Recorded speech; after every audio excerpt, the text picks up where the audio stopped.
Hello and welcome to a Gurguit V deck profile.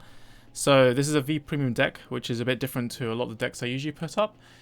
And I actually built this kind of last minute, along with another deck that I'm going to be doing a deck profile for as well. I went to a shop challenge.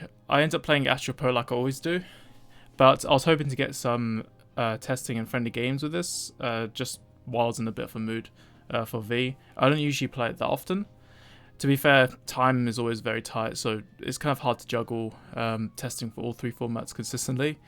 So anyway, I'll just go through these card choices. I had a total of 0 games of playtesting with this, but I think this seems like a very, very sound template. I don't see how this could go wrong, so let's go through it. We have the starter, just play the very nice SP1, the one that goes with Gurguit, Coel.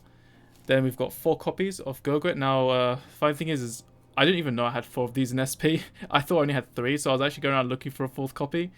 And then I casually tried to build it because I already had a few of the VRs anyway. And then while I was sleeving it, I then saw, wait, why are there 5 Gurguits? Oh, 4 SPs. So, kind of lucky that I happen to already have these, I guess. So, very nice grade 3. It's basically best gold Paladin grade 3, more or less. And then we've got 1 copy of Parcel because it's limited in the V Premium format, but obviously in Premium, which I will do a deck profile for at some point, I would definitely play this up for.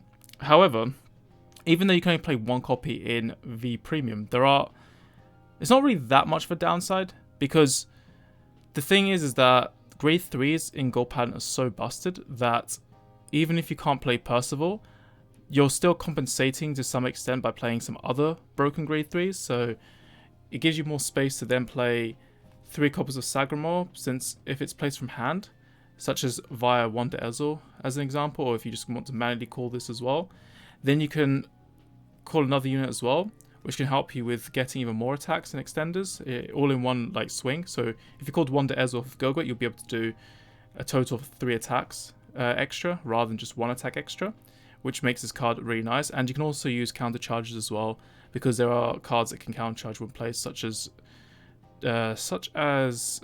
Josephus, which I'm not actually running in this list, or Dindrain. So he's very helpful. And then we have 3 Max / Dragon, so this punishes your opponent for every counter bust you have.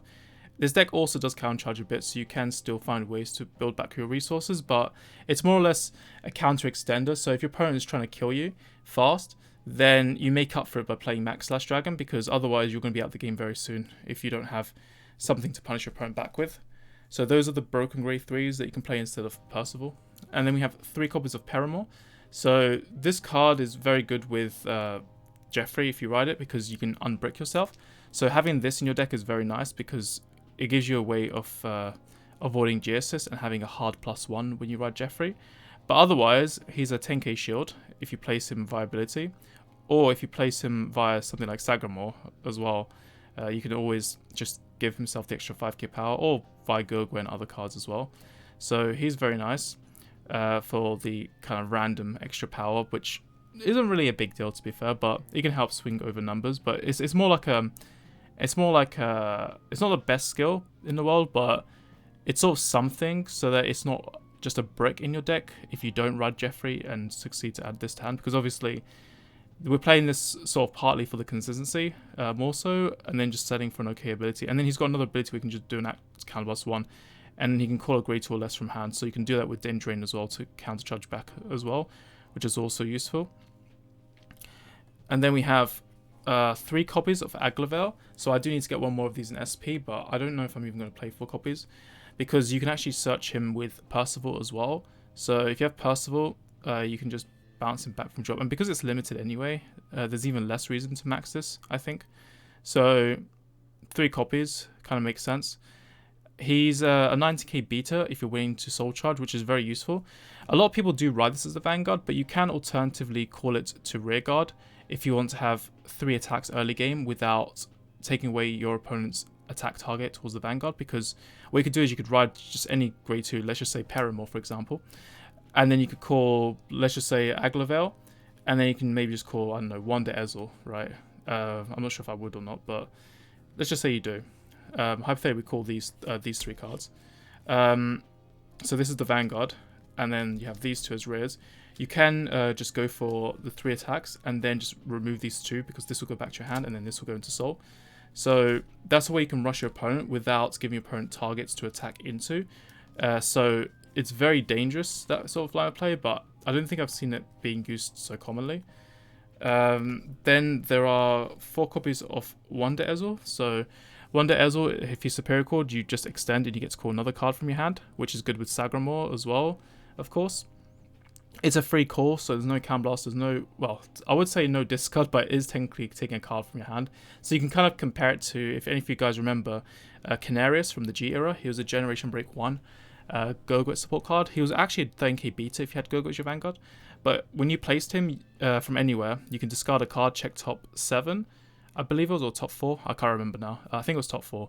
And then you just call 1 card from among them onto rear, so you can use it to get more attacks on top of just calling 1. This is sort of like similar to how I used to play Gurguit back in G era during G set 7. No, not 7. It was the one that had Heavenly Lord Gurguit and Canarius in it. So I used to do a sort of first stride kill play with it. People used to say Gurguit was really bad. It was kind of underrated because there was a deck at the time like Luard, which was extremely defensive, and I know a lot of people hated Luard at the time because they'd just play a deck and they would just never be able to close the game. So Gurguit was quite good against Luard for its first stride because it can just kind of snuff them out before they've built an insane amount of resources. Then there's 4 copies of Jeffrey, so 3 is kind of a common number in a lot of decks, but here we're playing 4, so this is your ideal ride target if you want to get some free pluses. And we've got 7 targets to try and hit into, so hopefully there's a free plus. Otherwise, he's extra shield if you do call him via cards like Gurguit. And he's also a good booster, 13k booster if you superior call him as well. So he can help hit numbers if you need to. Good with cards like Wonder Ezel as well. And that's more or less it. Just a handy card all around. Then 4 copies of Gorbaduke. So you've got 8 total cards that can search for Gurguit as well.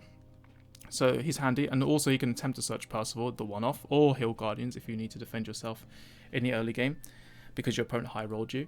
And then 4 copies of Dindrain if it's called from anywhere actually, as long as it's by ability.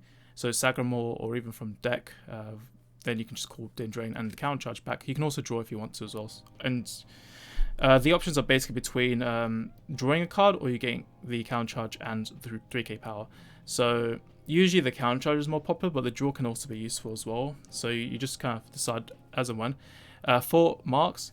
Another funny story is I actually realized I have 5 SP marks. I thought I just about got 4, so I've just over collected these. So kind of a bit of a cost of doing that. So I need to go make back the money I spent on the spare by accident. 4 copies of the heal trigger. So this is a grade 3 heal. You can search with Gorbaduke. Obviously, use it in the early game if you can't handle the rush. Maybe use it for the Gurguit Mirror as well. And then for the rest, just bluff your way with 8 front triggers.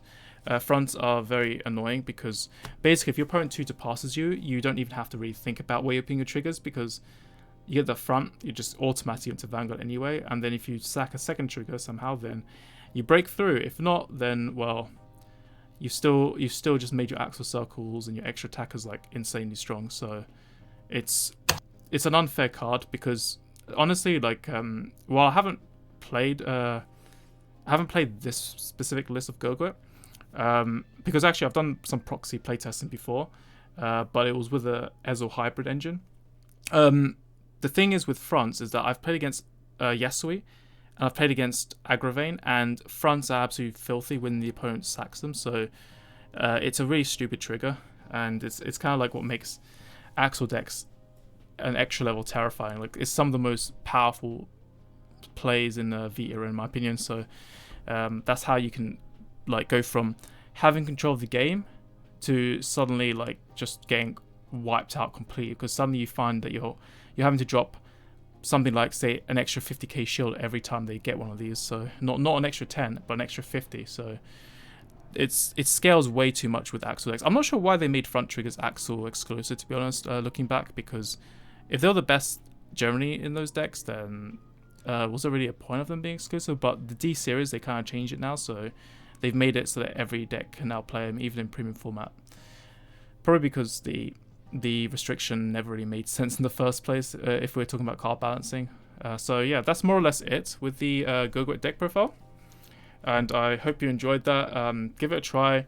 Let me know how you find this deck, and look out for some other deck profiles. I'm going to just try and churn some out in the coming days. I have gotten very busy, so but I did promise that I was going to get a deck profile by the end of the month, and I put up a few already, so and that's around P-Clan collection.